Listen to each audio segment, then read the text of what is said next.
এটা আপনাকে মানতেই হবে। রাজনৈতিক ভাবে আপনি আওয়ামী লীগ করবেন কি বিএনপি করবেন কি আরো অনেক দল আছে, আমার কোনো আপত্তি নেই। এটা গণতন্ত্র রাষ্ট্র, রাজতন্ত্র নয়। গণতন্ত্র মানে ভোটে দাঁড়াতে হবে, ভোট দিতে হবে। আপনি কাকে দেবেন না দেবেন ওটা আপনার ব্যক্তিগত ব্যাপার, কিন্তু আপনি মনে রাখবেন পার্টির যখন জন্ম হয়নি, পার্টির নেতার যখন জন্ম হয়নি, কথা বলার মতো সাহস হিন্দুস্তানে যখন ছিল না, ভারতবর্ষ ভাগ হয়নি, বাংলাদেশ যখন ভাগ হয়নি, এই ভারতবর্ষ বাংলাদেশ পাকিস্তান আফগানিস্তান বারবার চীন অবিভক্ত ভারত যখন এক ছিল, ইংরেজদের বিরুদ্ধে সশস্ত্র সংগ্রাম করে এই বাংলার জমিন ইসলাম ফিরিয়ে যারা গেছেন তাই হলো ওলামায়ে কেরাম। বলুন সুবহানাল্লাহ। কথা বোঝাতে বললাম না? স্বাধীনতার আগে কোনো পার্টি ছিল না। রাজনৈতিক ভাইদেরকে বলি, ওলামাদের উপরে চোখ রাখবেন না। জুমা আরতি একটা পরিভাষা, আপনি রাজনৈতিক ক্ষমতা ফিরে পেয়েছেন।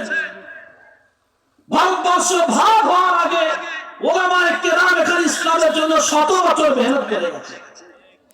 তবে আপনি মসজিদ পেয়েছেন, তবে মাদ্রাসা পেয়েছেন, দারুল দেওবন্দ ইতিহাস আপনারা শুনেছেন। ভারতবর্ষের বুকে আজ প্রতিষ্ঠান কায়েম আছে, আলহামদুলিল্লাহ। আমি সেখানেই বোখারি শরীফ পড়েছি, আমি যে মাটির তলায় ঘর, যেখানে ওলামায়ে কেরাম বসে পরামর্শ করতেন, আজও মাটির তলায় সে ঘর সেখানে আছে, মাদ্রাসার ভিতরে আছে। পরে তো পার্টির জন্ম হলো। কথা বুঝতে পারছেন না? আমি কোনো পার্টির মানে দোষ দিচ্ছি না, ভুল ভাববেন না, রাজনীতির বক্তব্য হয়ে যাচ্ছে, আপনাকে বোঝাচ্ছি। আমি কোনো পার্টির নাম দিচ্ছি না। কথা বোঝানো গেল না? কেন? সেই জন্য সাফ কথা হলো, আপনি কাকে ভোট দেবেন সেটা আপনার ব্যাপার। আমি বক্তা ভারত থেকে সে বলে যাবো না যে আপনাকে পার্টিকে ভোট দেন। আমি এতটুকু বলে যাব যে পার্টিকে আপনি ভোট দেন, অসুবিধা নেই, কিন্তু মাথায় রাখবেন এতটুকু যে ওলামায়ে কেরামের সম্মানটা ভুলে যাবেন না, ভুলে যাবেন না। মসজিদের ইমাম তার সম্মান দিতে শিখবেন না, জলসার বক্তার সম্মান দেবেন না। কাকে সম্মান দেবে না? যে ওলামাদের সম্মান দিলে জান্নাতের ফয়সালা করা হয়েছে, ওলামাদের হাতে মুসাফা করলে নেকির কথা বলা হয়েছে। ইনশাআল্লাহ কোরআনে কারীম যদি আমরা না শিখি, নামাজ হবে? নামাজ হবে? আমি এক জায়গায় বক্তব্য দিতে গিয়ে বলেছিলাম যে বাংলা কোরআন পড়া হারাম। আপনার শুনলে তো বাদ হয়ে যাবে, কি বলে যে বলে বাংলা কোরআন শরীফ পড়া হারাম। মা বোনরা ভালো করে বক্তব্য শুনবে, আমি দলিল ভিত্তিক আলোচনা করলে আপনি বুঝতে পারবেন, আপনি নিজে ফতোয়া দেবেন যে হ্যাঁ হারাম। আচ্ছা, নামাজে যদি কোরআন শরীফের তিলাওয়াত না হয় নামাজ হবে? হবে না? না, এই কোরআনটা শিখবেন কোথায় বলুন না? ক্লাবে, মাদ্রাসায়, তাই না?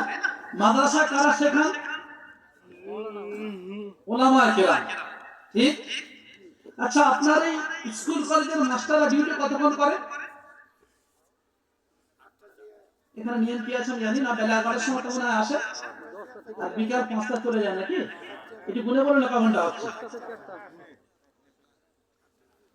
কত হচ্ছে? আরে ভাই, 5টা সকাল 11টা আসছেন তো 12টা 1টা 2টো 3টে 4টে 5টা, কত? 6 ঘন্টা, ঠিক? আচ্ছা, 6 ঘন্টা আপনার বাচ্চাকে পড়িয়ে তানখা মানে মাসিক বেতন কত নেন?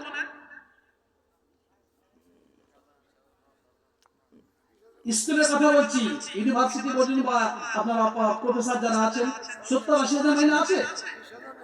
আছে তো? নেই? 50-60-70 মাইনে আছে। ডিউটি কতক্ষণ করেছে? 6 ঘন্টা।